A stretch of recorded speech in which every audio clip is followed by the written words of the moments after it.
अगर तुम yes channel पे नए छो तेरे करिए चैनल को सब्सक्राइब भी दबाइए वती बेल आइकन पर क्लिक ताकि तुम मिले लेटेस्ट वीडियो हंस अपडेट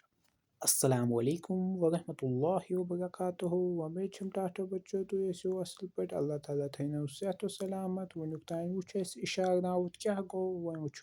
अस इशार नावतक किस्म इशार नावतक छ 7 किस्म गोडन्युक गो शख्सी इशार नावत दयिम गो हावुन इशार नावत गयिम गो बेसाबक इशार नावत गलाउन इशार नावत पृथुन इशार नावत बागरन इशार नावत मिल्कियती इशार नावत वली वुचो यम असल पट अके यम क्या गई गोडन्युक गो शख्सी इशार नावत या जन इंग्लिश पट वनान पर्सनल प्रोनाउन युस लफ्ज कंसे शख्स सिंद नावत बदल इस्तेमाल गछि सु गो शख्सियत इशार नावत मिसाल मे हु सु ब अस वगैरह बच्चों योस गोडन्युक युस अस नावत बदल कुन जाय लागान युस अस नावत जाय इस्तेमाल करान तथ वनान शख्सी इशार नावत ब्या गो हावुन इशार नावत या जन इंग्लिश पट वनान डिमॉन्स्ट्रेटिव प्रोनाउन युस इशार नावत चीजस शख्सस या जाय कुन इशार कर सु गो हावुन इशार नावत मिसाल यम ये हु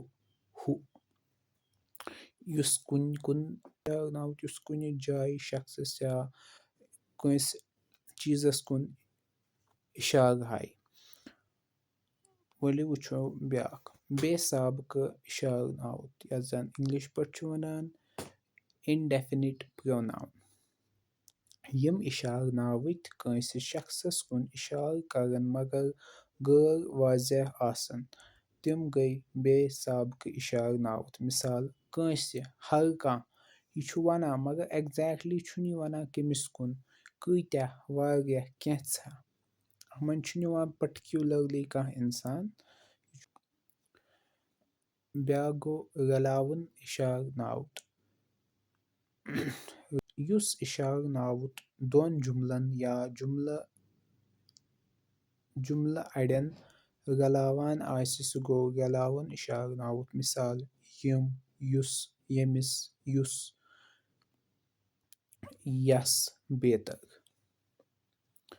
पृथुन इशार नावत इंटरोगेटिव यथ में सवाल यिवान कर यम इशार नावत सत कंसे शख्सस या कैंसन शख्सन सवाल पृछने युन सु गो पृथुन इशार नावत मिसाल कुस केम सज कहंज केमिस बेतर ब्याक शेयम युस जन छु सु गो बागरन इशार नावत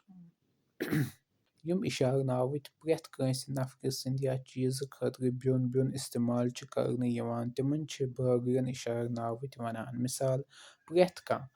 कहाँ सारी प्रेथ अखा हर कहाँ मिल्कियती इशार नावत युस इशार नावत मालिकन हुकूक हावन खतर वर्तावने यी सु गो मिल्कियती इशार नावत चोन सोन तुहुंद म्योन तसुंद या जन अस वनान छ पॉजेसिव प्रोनाउन बच्चों यम इशार नावत किस्म मकलो आज सबक इशार नावत उम्मीद छम तो ऐसे समझ आमुत अगर कंस कह डिफिकल्टी सु लेखिन कमेंटस मं फी अमानिल्लाह।